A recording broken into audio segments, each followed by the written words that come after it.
Vážení zákazníci, rádi bychom vám představili plně vybavenou automatickou olepovačku Hran Holzmann Maschinen CAM 215 All. Olepovačka je ve standardu vybavena dotykovým displejem pro jednoduchou obsluhu, dvojitým předfrézovacím agregátem, kapovacím agregátem s pilkami, rádiusovými frézami pro přesah hrany, rožkovacím agregátem, cidlinou a leštícím kotouči. Obsluha stroje je jednoduchá. Z čela stroje nastavíte výšku olepovaného materiálu pomocí kliky se SICO ukazatelem. Na dotykovém displeji spustíte pás posuvu a postupně aktivujete jednotlivé agregáty. Předfrézovací agregát s diamantovými frézami s přískokem a odskokem. Olepovací agregát s regulací ohřevu a přímým dávkováním lepidla.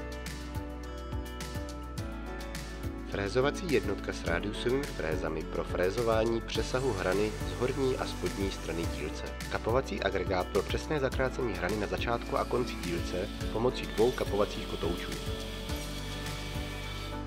Rožkovací agregát s možností výběru z několika variant ofrézování rohových spojů hran dílce.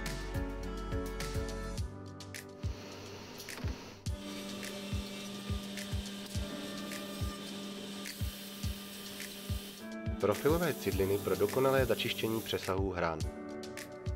Na konci je agregát s leštícími kotouči pro dočištění lepeného spoje.